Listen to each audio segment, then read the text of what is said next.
terorista pokušalo je da ilegalno pređe državnu granicu.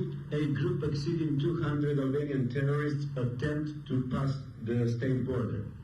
A na dubini od 80 metara u dubini naše teritorije koju kontrolišu organi obezbeđenja naše državne granice, and some 18 meters within our territory controlled by our state authorities, naši organi obezbeđenja državne granice, postupajući po pravilu granične službe, our army guards acting in accordance with the law on the bordering procedure, zahtevali su da stanu.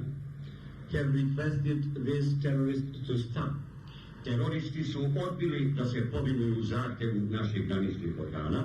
They refused to obey the command. Otvorili su vatru na naše granične organe, ali to je nasumice bilo.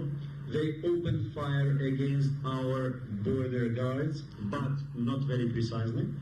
Na šta su naši organi odmah uzvratili vatru na ovu grupu šiptarskih terorista. Then our guards responded with fire against the terrorists.